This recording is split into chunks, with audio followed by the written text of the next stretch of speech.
నమస్తే. ప్రస్తుతం మనతో పాటు ఫ్లవర్ థెరపిస్ట్ అజయ్ ఉన్నారు. ఆయనతో మాట్లాడదాం. నమస్తే సార్. నమస్తే అండి. సార్, ఈ ఫ్లవర్ థెరపీలో ఈ డీ అడిక్షన్ అంటే మందు కానీ, ఇటు స్మోకింగ్, ఇంకా చాలా ఉన్నాయి. ఇవి మెయిన్గా మిడిల్ క్లాస్ ఫ్యామిలీస్ అయితే ఇంకా గాంజాయి ఉంది, డ్రగ్స్ ఉన్నాయి, మన హైదరాబాద్ కామన్ అయిపోయింది అనుకోండి. సో వీటికి ఎలాంటి థెరపీ ఉంటుంది సార్? ఎలాంటి ట్రీట్మెంట్ ఉంటుంది? ఫస్ట్ ఆఫ్ ఆల్ మనం అడిక్షన్ ఏదైనా సరే రూట్ కాజ్ చూసుకుంటే ఇన్సెక్యూరిటీ. రైట్. అంటే చిన్నప్పుడు పిల్లాడు నోట్లో ఏలు పెట్టుకునేలాగా ఏలు తీయంది ఫస్ట్ అడిక్షన్ అది. ఓకే. అంటే ఆ పిల్లాడు పుట్టిన తర్వాత మదర్ మిల్క్ తాగే సక్లింగ్ చేసే టైంలోని ఇట్స్ మోస్ట్ సెక్యూర్.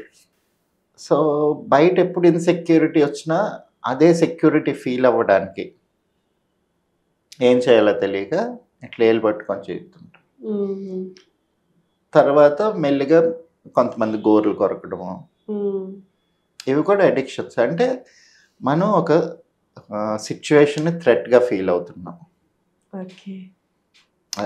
అదే ఇప్పుడు ఆల్కహాల్ తీసుకోండి. చాలామంది ఆల్కహాల్కి అడిక్ట్ అయిపోవడానికి రీజన్ ఏంటంటే నార్మల్గా ఉన్నప్పుడు వాళ్ళు చాలా కామ్గా ఇదిగా ఉంటారు. ఒకసారి ఆల్కహాల్ తాగగానే ఇన్హిబిషన్స్ పడిపోతాయి. అది కాకుండా ఒక గ్రూప్తో మనం బిలాంగ్ అవుతున్నాం, నాకు వీళ్ళు ఉన్నారు సపోర్ట్కి, నేను ఎలాంటి పని అయినా చేసుకోవచ్చు, చెత్త పని అయినా కానీ, even if I do something bad these people are there to support me, ఒక సెక్యూరిటీ కోసం. అలాగే ఇప్పుడు మౌత్లో అది రెప్లికేట్ చేస్తున్నాం కదా, అలాగే స్మోకింగ్ కూడా సంథింగ్ టు ఫిల్ యువర్. కొంతమంది స్ట్రాస్లో పట్టుకొని ఎక్కువ తాగుతూ ఉంటారు, డైరెక్ట్గా తాగరు, స్ట్రాతోనే ప్రిఫర్ చేస్తుంటారు. ఆల్కహాల్ కాదు, నార్మల్ ఎనీ డ్రింక్స్. ఎందుకంటే అది ఒక సక్లింగ్ మోషన్ వస్తుంది కదా, so your sucking on something. ఇవన్నీ కూడా మేము ఒక మేనరిజమ్స్ ఎక్కడి నుంచి వస్తున్నాయి. సో ఎనీవే అది ఎలా చూసినా సరే అల్టిమేట్గా ఇన్సెక్యూరిటీ ఎక్కడుంది, ఫస్ట్ ఆ ఇన్సెక్యూరిటీని తొలగించాలి. అంటే ఆ ఇన్సెక్యూరిటీ తీసేసి ఒక కాన్ఫిడెన్స్, ఒక ఇది వచ్చినప్పుడు ఎవరు అడిక్ట్ అవ్వరు, అడిక్షన్ ఉండదు అలాంటప్పుడు. ఏదో ఒక స్ట్రెస్ ఉన్నప్పుడు, లేకపోతే నేను హ్యాండిల్ చేయలేను అనుకున్నప్పుడే కదా, లేదా ఈ కాలేజ్లో ఉన్నప్పుడు ఎప్పుడు అందరూ పియర్ ప్రెషర్ ఉంటుంది, నువ్వు అది చేసావా ఇది చేసావా అంటే వాళ్ళు ఏదో ట్రై చేస్తారు. చాలామంది ట్రై చేసి బయటకు వచ్చేస్తారు. బట్ ఎవరైతే బాగా సెన్సిటివ్గా ఉంటారో, కొంత ఇన్సెక్యూరిటీ ఉంటారో వాళ్ళ వలయంలో పడిపోతుంటారు. బట్ అల్టిమేట్గా ఏదైనా సరే మేము అడిక్షన్కి ఇచ్చే మెడిసిన్ పేషెంట్కి మాత్రమే ఇస్తాం. చాలామంది ఏంటంటే వాళ్ళ పేరెంట్స్, వాళ్ళ వైఫ్స్, వాళ్ళ పిల్లలు వచ్చి అడుగుతారు, ఇలాగ అడిక్షన్కి సఫర్ అవుతున్నారు, మెడిసిన్ ఇవ్వండి అని. అలాంటి మెడిసిన్స్ ఉంటాయి ఆయుర్వేదంలో, కానీ అది ఆ పర్సన్కి హార్మ్ఫుల్ అవ్వచ్చు. వాళ్ళకి ఇష్టం లేకుండా, మనిషికి తెలియకుండా మందు మానిపించబడును అని ఉంటుంటాయి కదా, చాలా బోర్డ్స్ కూడా ఉంటాయి. అదేంటంటే బాడీలోని ఒక ఎలర్జిక్ రియాక్షన్ క్రియేట్ చేస్తుంది. ఇప్పుడు ఆల్కహాల్ తీసుకో, ఆ లివర్ ఆల్టర్ చేసేది ఏదో ఒక కషాయమో ఏదో రసాయనం ఇచ్చాం, సో ఆల్కహాల్ని రిజెక్ట్ చేయడం మొదలు పెడుతుంది. బాడీకి అది ఒక ఎలర్జిక్ రియాక్షన్ వస్తుంది ఆల్కహాల్ వల్ల. దాంతో వామిటింగ్స్ అయ్యి, చిరాకు వచ్చి, హెడ్ఏక్స్ వచ్చి మానేస్తారని. కానీ బాగా మూర్ఖంగా అడిక్ట్ అయిన వాళ్ళు అది ఆపరు, ఎలాగైనా సరే నాకు అది కావాల్సిందే అన్నట్టు ఇంకాస్త డ్యామేజ్ చేసుకుంటారు. అది కాకుండా వీళ్ళకి ఇష్టం లేకుండా మానిపించినప్పుడు కొంత మెంటల్ స్ట్రెస్, డిప్రెషన్ అన్నీ కూడా వచ్చే ఛాన్సెస్ ఉంటాయి.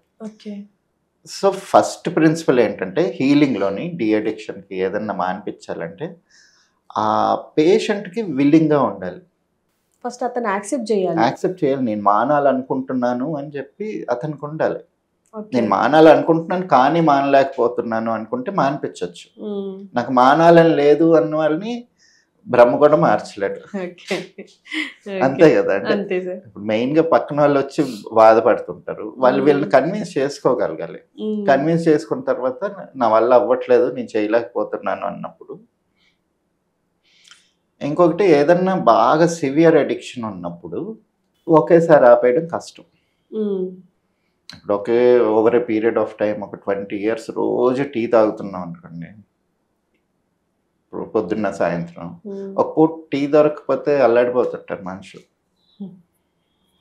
టీ కూడా ఒక రకంగా అడిక్షన్, కాఫీ కూడా అదొక కైండ్ ఆఫ్ రిలీఫ్, అదొక కైండ్ ఆఫ్ అంటే ఇది ఒక చిన్న ఎస్కేపిజం ప్రొవైడ్ చేస్తుంది అనమాట. ఏదో ఫుల్ పనిలో ఉన్నాం, చిన్న బ్రేక్, ఒక టీ తాగి వచ్చినప్పుడు చాలా రిలీఫ్ ఉంది, టీ చాలా బాగుంటుంది, రిలాక్స్ చేస్తుంది. It's just that escape from that work or even boredom, ఏం చేయాలో తెలియట్లేదు, ఖాళీగా ఉన్నాం, అలాగే ఒక టీ తాగి వస్తే బాగుంది.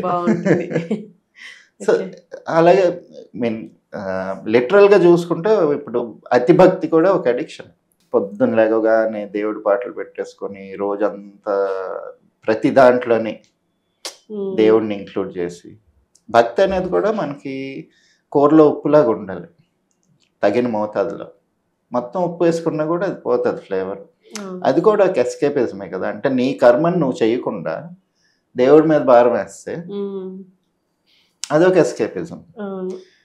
So but coming back to ఈ డ్రగ్స్ కానీ లేకపోతే ఆల్కహాల్ అడిక్షన్ కానీ స్మోకింగ్ కానీ, వాళ్ళకి ముందు ఫస్ట్ బయటికి రావాలని ఉండాలి. ఎందుకంటే these two are very harmful for you. మిగిలిన అడిక్షన్స్ ఎలాగన్నా పర్వాలేదు, ఏదో మేనేజ్ చేసుకోవచ్చు. బట్ ఈ మూడు ఏంటి, కన్సిస్టెంట్గా బాడీని డ్యామేజ్ చేస్తూ ఉంటాయి. రెండోది ఒక కాన్ఫిడెంట్గా ఒక విల్ పవర్ ఉండాలి. గాలి పీలిస్తే బతుకుతాను, పొగ పీల్చకపోతే బతకపోవడం అని ఏమి ఉండదు కదా. ఎదుగో నీళ్ళు తాగితే నాకు దాహం తీరుతుంది, ఆల్కహాల్ వల్ల ఏం దాహం తీరదు కదా. అలాగే డ్రగ్స్లో కూడా ఏదైనా సరే గ్రాడ్యువల్గా తగ్గించుకుంటా. కొంతమంది ఇప్పుడు ఒక స్టేజ్కి వచ్చిన తర్వాత మొత్తానికి మానేయచ్చు ఈజీగా. బట్ లేదా ఓకే బ్రేక్స్ ఇచ్చుకుంటా, ఎదుగో ఒక 1 week బ్రేక్ ఇచ్చాను, ఒక 2 days మళ్ళీ, తర్వాత మళ్ళీ ఒక 1 week బ్రేక్ ఇచ్చాను. అలాంటప్పుడు ఏంటంటే ట్రాన్సిషన్ ఈజీగా ఉంటుంది, రాదర్ దెన్ ఒకేసారి ఆపేయడం కన్నా. ఒకేసారి ఆపేయడం కూడా చాలామంది అదే చేస్తారు, ఎందుకంటే వాళ్ళకి ఆ విల్ పవర్, వాళ్ళకి కాన్ఫిడెన్స్ అలాగ ఉంటుంది. ఇప్పుడు ఏంటి అయ్యప్పమాలు వేసుకుంటారు చాలామంది, అప్పుడు ఏమేమైతే అడిక్షన్స్ వాళ్ళకి ఏంటంటే దేవుడి మీద నమ్మకం దాన్ని పక్కకు తీసేస్తుంది. అయ్యప్ప స్వామి అమ్మో చూసుకుంటాడు, నాకు అవసరం లేదని చెప్పి. అలాంటప్పుడు వాళ్ళు ఏం మెడిసిన్ ఏం వేసుకోరు కదా, మాల వేసుకుంటారు. చాలామంది క్రిస్టియన్స్ లెంట్లో ఫుడ్ కూడా మానేస్తారు, చాలామంది కార్తీక మాసం. సో ఇంతకుముందు మనకి ఏ సొసైటీలో తీసుకున్నా ఇలాంటిది ఒకటి ఉండేది.